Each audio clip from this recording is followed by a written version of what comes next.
At the close of Daniel chapter 8, the prophet is physically overcome. He is appalled by his vision and left sick for days. Apocalyptic literature is designed to offer hope to oppressed populations by revealing a divine order. Here, however, that revelation has the opposite effect, destroying the man who receives it. To understand this reaction, we have to establish the historical baseline. The year is 550 BC, the third year of King Belshazzar's reign, and the Jewish people are trapped in Babylonian exile. Daniel is sitting in exile mourning a specific tragedy, the complete destruction of the first temple in Jerusalem. The vision he receives offers what theologian Dr. Wendy Widder calls a stingy comfort, a highly constrained promise regarding the nature of future trauma. Understanding Daniel's illness requires us to deconstruct the vision and examine the strict limits of divine permission granted to evil. The linguistic structure of the Book of Daniel signals a major shift in the narrative's scope. The preceding chapters, 2 through 7, were written in Aramaic, the international language of the great world empires. In chapter 8, the text executes a sudden structural pivot and returns exclusively to the Hebrew language. This language shift mirrors a thematic narrowing, moving away from universal, cosmic themes toward a localized crisis. The geography of the vision shifts as well. While Daniel is physically in Babylon, the vision transports him to the citadel of Susa. From here, the vision looks past the current exile to the future life of the Jewish people back in the restored land of Israel.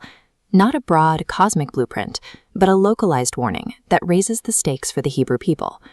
The vision centers on a clash between a two-horned ram and a one-horned goat.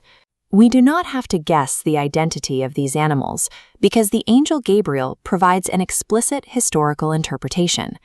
Gabriel identifies the two-horned ram as the combined Medo-Persian Empire.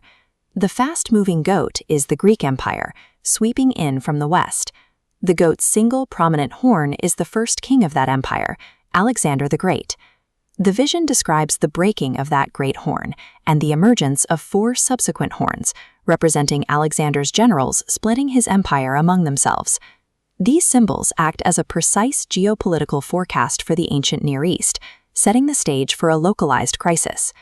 Out of this fragmented Greek empire, a new, smaller horn emerges.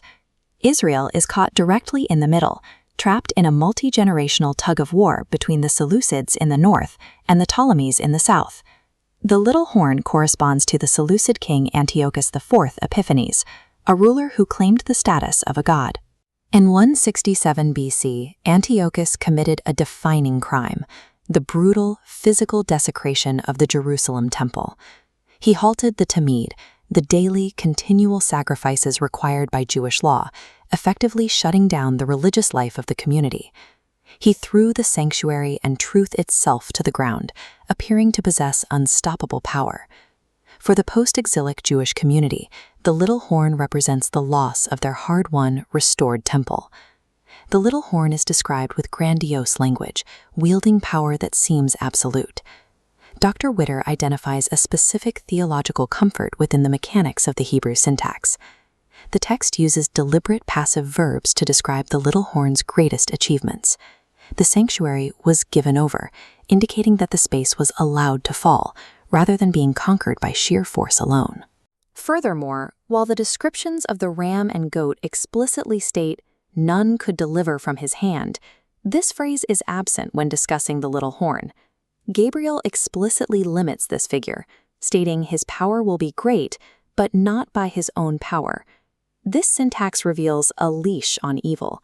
The Seleucid king is a devastating force, but his authority is strictly delegated and bounded. Overhearing the vision, the Holy Ones ask a desperate question: how long? The vision provides a precise mathematical answer for the length of the desecration: 2,300 evenings and mornings.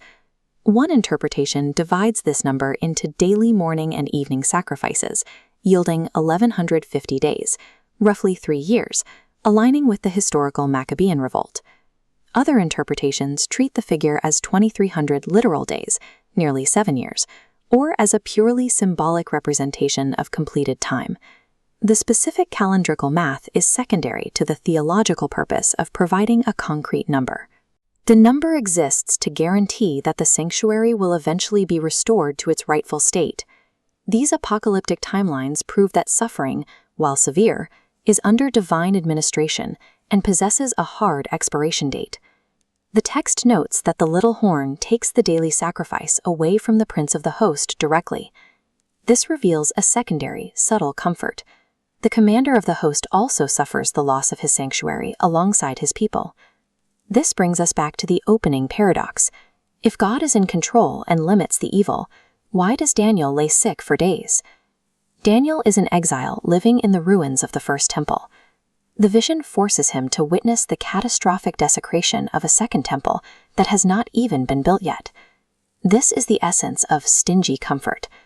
The text refuses to offer a fairy tale rescue or immediate victory, demanding instead that the people endure massive historical trauma. Daniel 8's ultimate promise is a grim but foundational truth. History guarantees suffering, but God holds the leash on evil.